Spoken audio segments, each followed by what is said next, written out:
Right guys, welcome back to the Mighty Mansfield show. Today I am down in Devon again and I've got a bit of bad news. So I've done the slave cylinder and master cylinder on my clutch and it hasn't solved the problem. It's still slipping in 5th gear and I don't really understand why. I can only assume that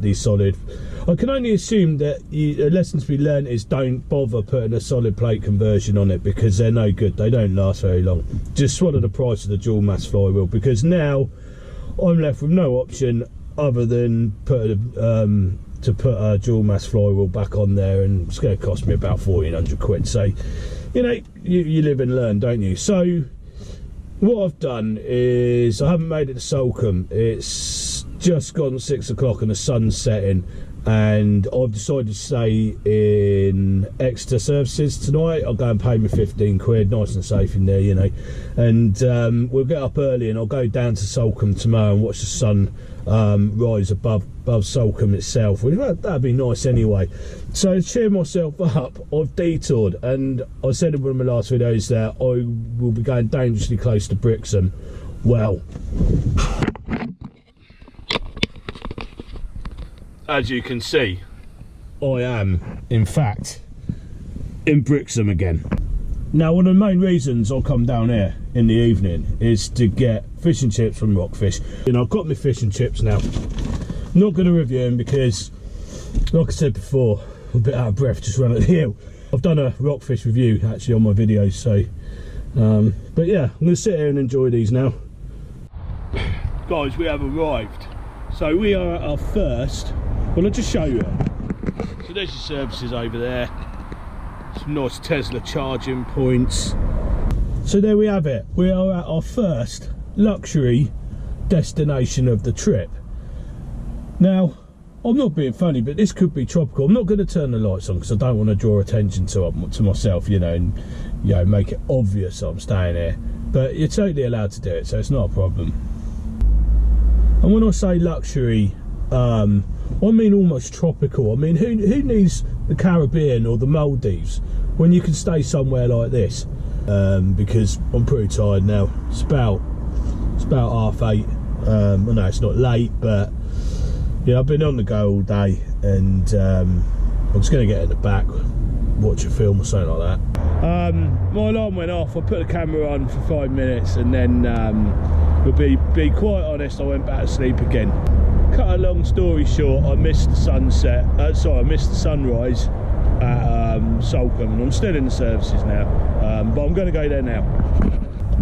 So that was the view out of my windscreen this morning. I still haven't taken the water off. I've got the Kircher here. I'm going to hoover that off now.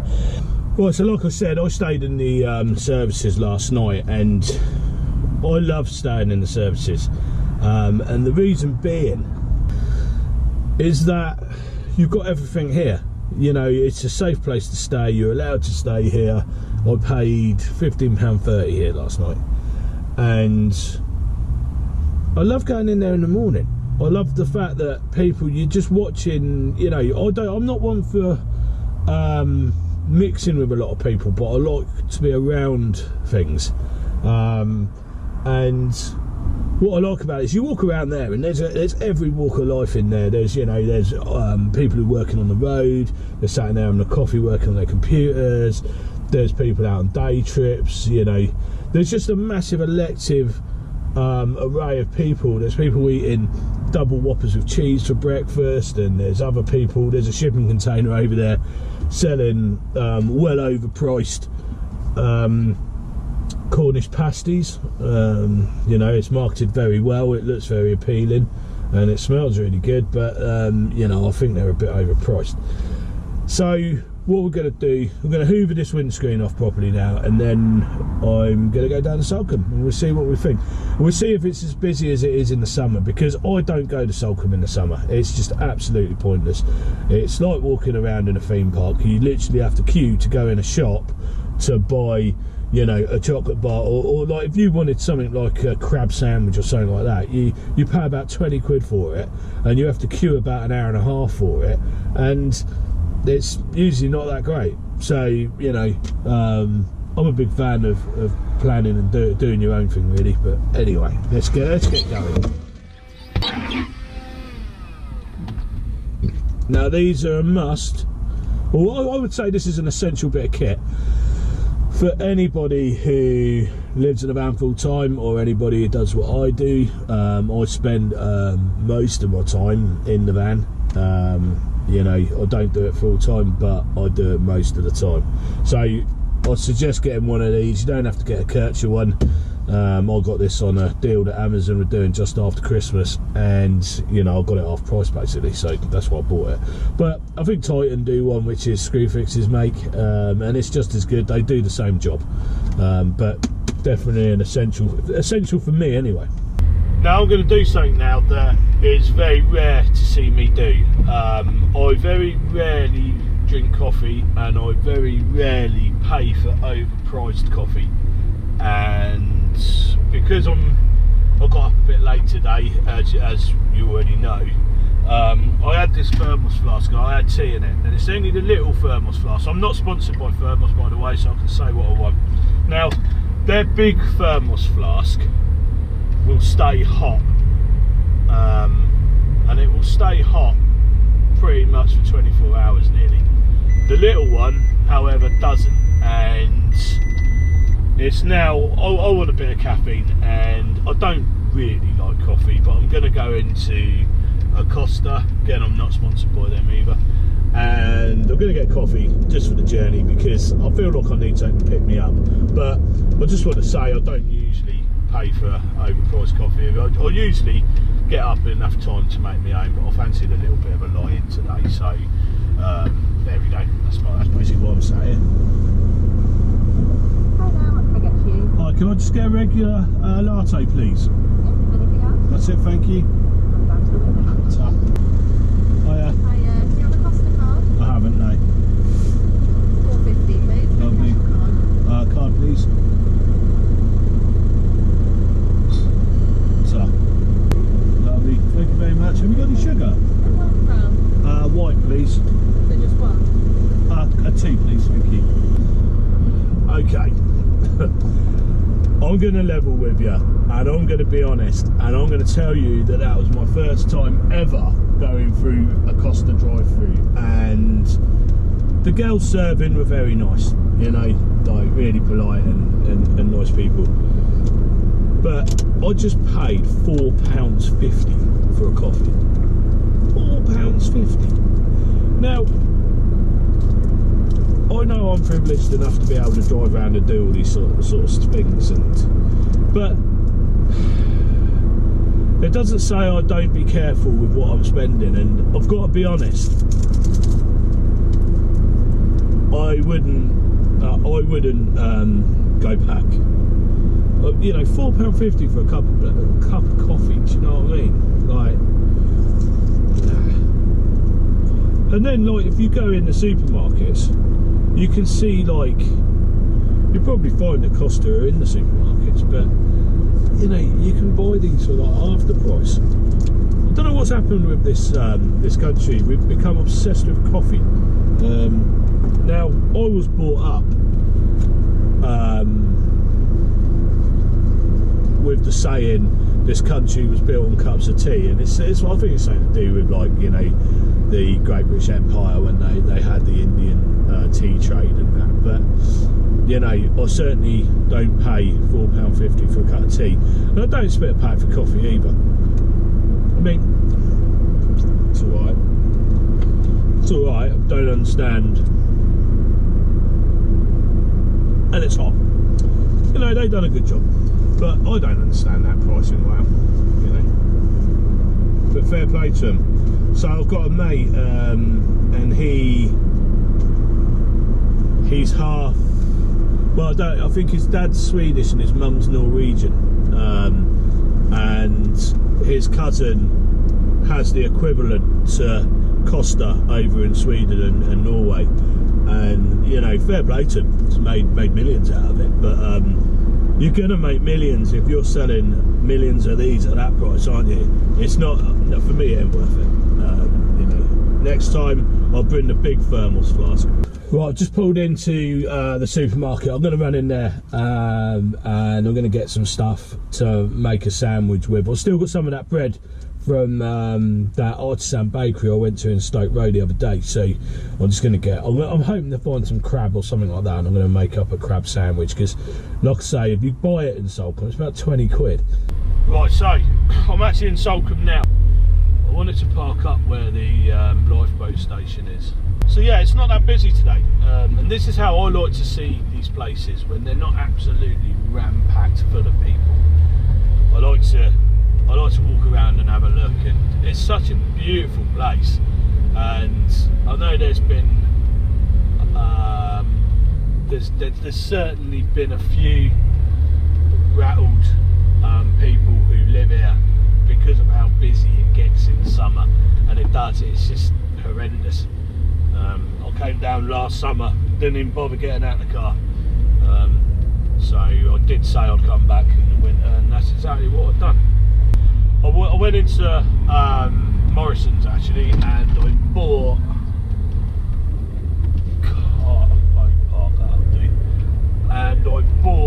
see, this is the crazy thing, right? I'm going up these really, really steep hills in Salcombe, and this clutch ain't slipping. It's only slipping on the low ratio gear. It's so annoying. Anyway, I went and bought some crab, and I'm going to make myself a crab sandwich, and I bought some nice cress to go with it as well. I'm going to do a crab and cress sandwich. Salcombe is such a beautiful part of the world, and I would suggest going down here out of season. Go out of season, don't go in September, because what happens is all the kids go back to school after summer holidays, and then all the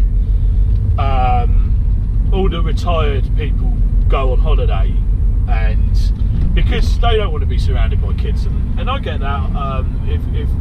If you want a nice quiet time, you know, there's no problem with it. I ain't got a problem with it. I like to see everybody having a good time, but you know, I do understand if you want a quiet holiday, then if you go in August, you ain't going to get a quiet holiday. And certainly after COVID, staycations are more popular than ever. And there's a rockfish. They're building a rockfish here, which I'm glad to say. So the main car park, that's where I was going to park, but they obviously use it as a hard standing to get all the boats out of season.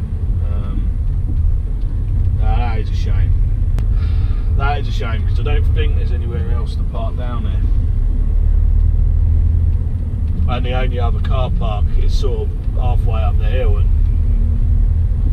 so I might have to rethink this. But I'm going to have to rethink it. There's nowhere to park. I want it to be by the water, so I'm going to go and find somewhere by the water.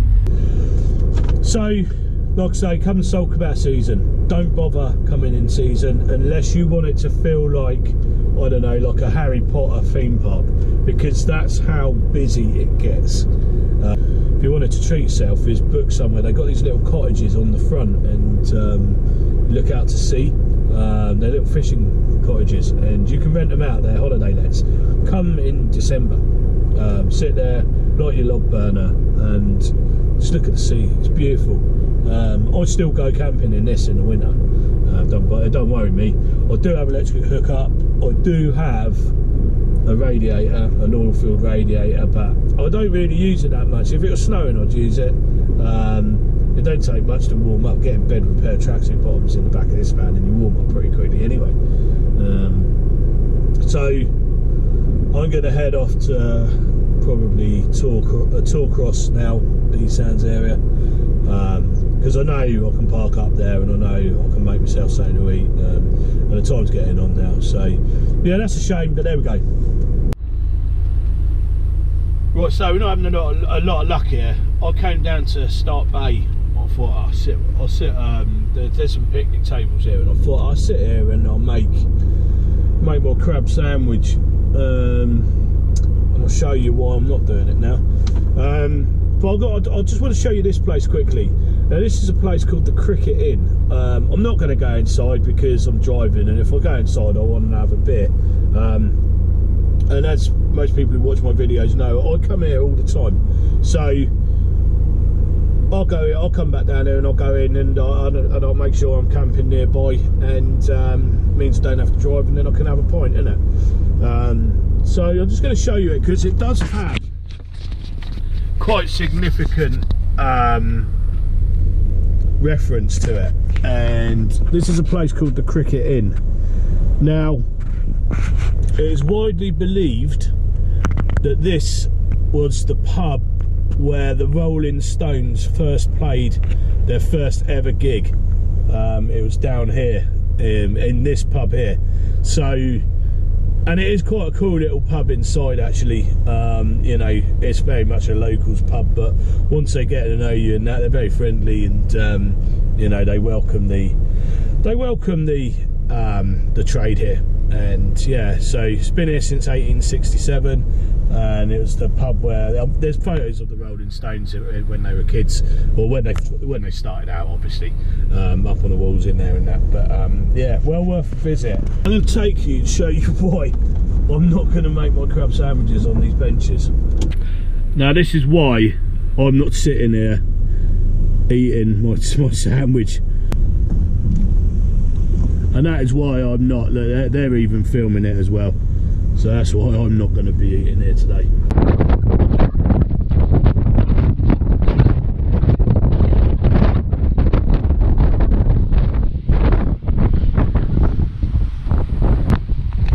So you probably can't hear this because of the wind, but that's where the Lost Village is down there. It fell into the sea. They basically dredged a load of gravel out and they made it unstable. I think it was only in the last decade they took the last people out of there, and it's just fallen into the sea now. Yeah, so what I've decided to do is I'm overlooking Hall Sands, where I don't know if you did hear me say what I just did outside, but that was Hall Sands that fell into the sea. And it is blowing a gale up here. I'll show you the grass over here as well. You can see how windy it is, how choppy the sea is. I'm basically just going to make myself a sandwich up here and eat it up here. Time's getting on now. It's about 3 o'clock, and then I'm going to head to a campsite that I know. You know, it's a bit more of a sheltered campsite actually, because it's forecasted wind again tomorrow as well. Right, so what I've got is I've got some of that nice bread that I got from that bakery in Stoke Road the other day. I've got some nice crab meat, some nice chunky bits in there as well, which is nice. I've got some cress, some fresh lemon, and I've got some mayonnaise, and I've got some sea salt and just a little bit of white pepper. So what I'm going to do, I'm just going to mix about a tablespoon of mayonnaise into the crab. I'm going to squeeze some fresh lemon juice in, mix the cress into it, and just season to your liking.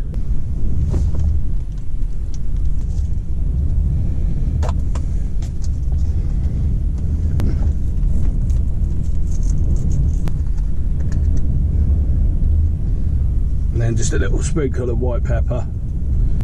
White pepper's pretty sweet. It gives it a sweeter taste. I think it does anyway.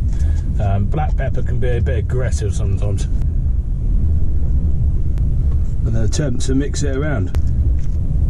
Just mix it up, nice. It's not that easy doing it in the van because obviously I haven't got a kitchen in here. So I'm going to sit here and enjoy these now, preferably without spilling them all over me. Yeah, that's really nice. That is really nice.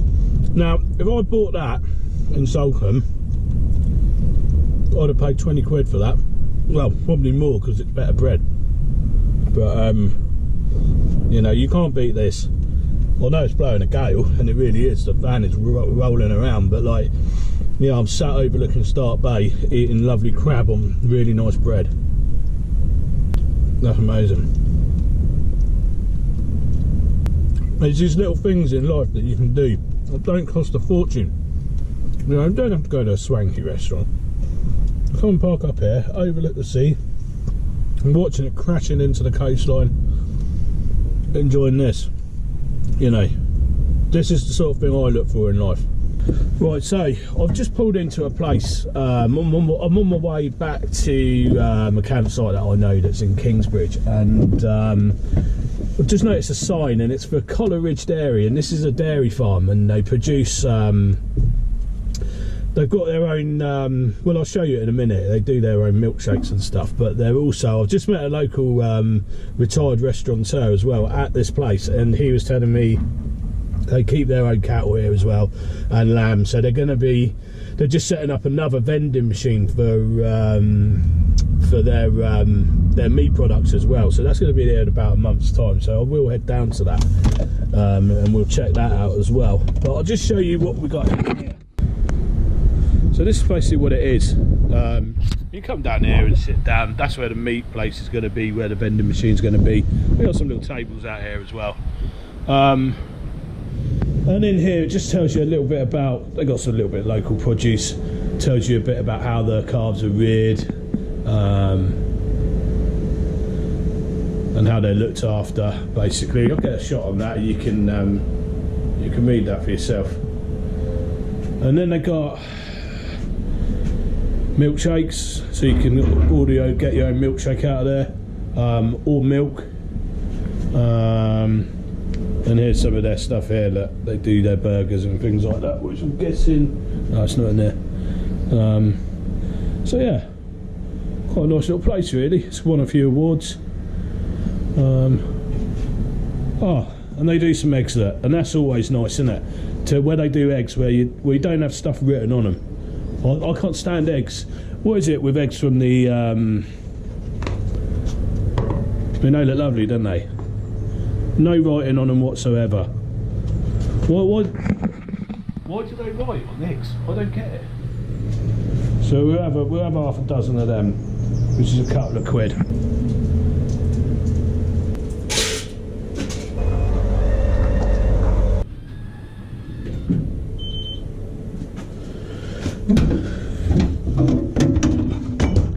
There you go, purchase your own bottle out of the old vending machine there.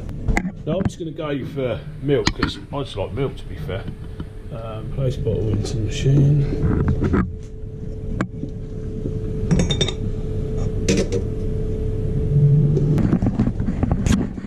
Oh yeah, sorry, I'm filming it, I'm a YouTuber.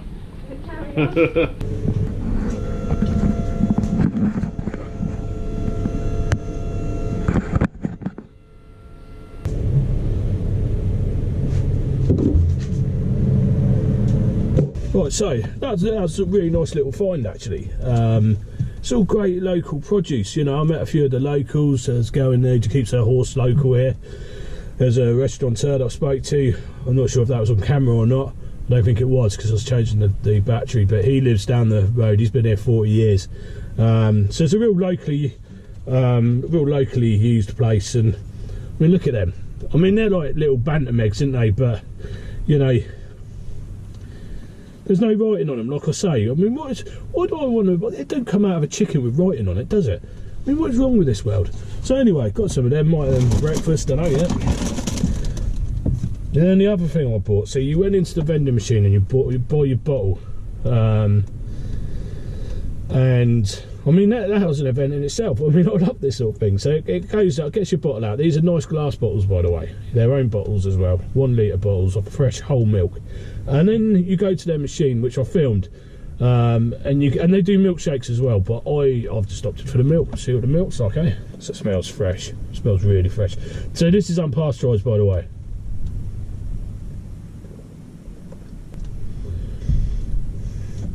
Wow. Wow. That is delicious. That is unbelievable. That is unbelievable. Can you imagine being up? I mean, my family originates from South London, so can you imagine, you know, just having this up the road? You know, oh, we need a pint of milk. We'll go and get the freshest milk we can, and this is it. That is absolutely delicious.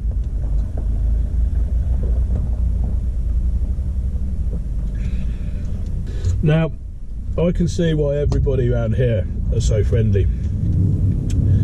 When you got absolutely fantastic produce like this that you can just come and self-service, yeah, I can see why people have a better outlook on life. They just have a better life here. It's absolutely beautiful here. Now, I'll come back in a month's time because they're going to start sending their own meats, and that's all produced on the farm here. Yeah, what a great little find. And like I say, I feel so lucky to have a lifestyle that allows me to do this. Right guys, so it's really blowing a gale out here, so you probably won't be able to hear a lot of what I'm saying. I'm on the campsite now anyway, so I'll jump back in the motor because it's absolutely freezing cold and blowing a gale out here. Yeah, so that was cold out there. I was going to sit out there and try and do beer of the week. It's too cold. Now, beer of the week this week is something I picked up in the supermarket and it really appealed to me. It's right up my street, and this is made in Somerset, lightly sparkled, and it's called Lily's. But it's a craft cider, and it's called Lily's Bee Sting Perry. So it's actually a perry. I think they probably do make their own ciders as well. I'll let you have a look at that. Now, I am sat in my camper van. I'm in the driving seat, but I'm not driving anywhere now. I've just paid. I've come onto the campsite. I've just paid to be here, and we've got the night here. So, yeah, you know, I'm going to do a beer of the week with you now. The way they describe this is sparkling, medium sweet perry, oozing with subtle flavours, fresh tasting pear, and a wonderful pear aroma. Yeah, and that's basically called Bee Sting Perry. Now,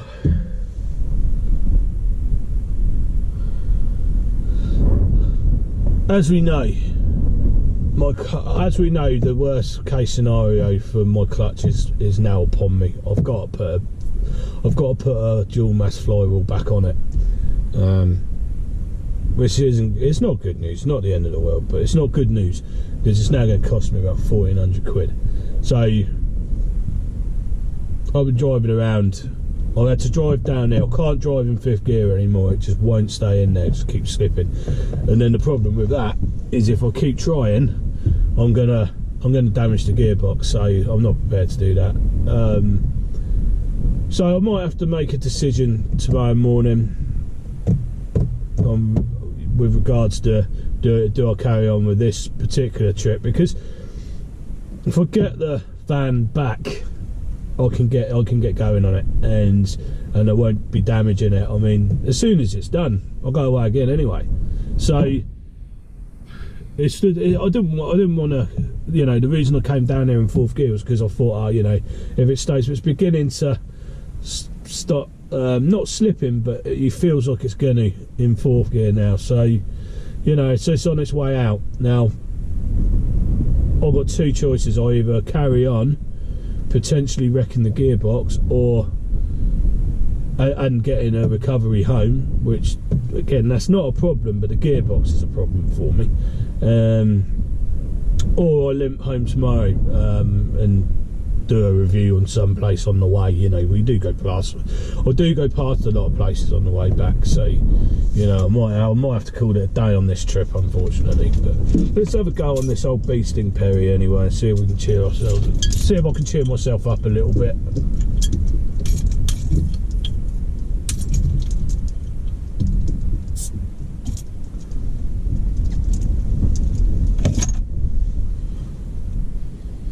Cool. That smells really nice. Yeah, you can smell the pear in that. Nice. I love this sort of thing. I mean, you don't really see it, do you? I love it when you go to the farms and you drive up and they've got it at the back of a barn, you know, in I can't remember what a UBC container. I can't remember what it's called now.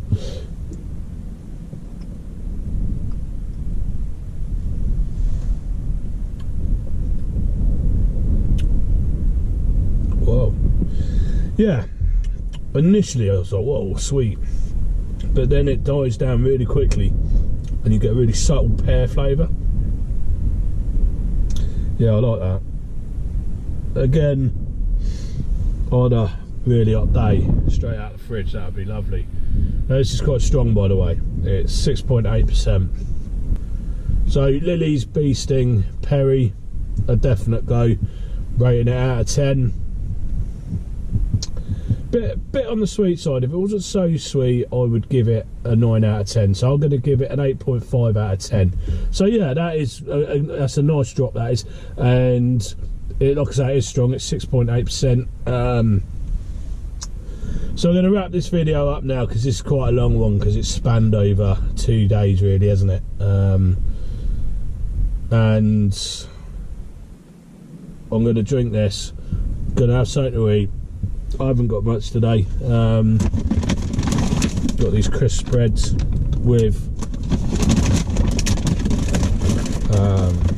just a little bit of patty. Look, I'm just gonna have that, you know, in the back of the van, you know, cold. I'm not standing out there; it's freezing. And I'm gonna wrap it up on that. Hope you enjoyed the episode, and the clutch is still ongoing, so we'll try and sort that out. And I will see you in the morning.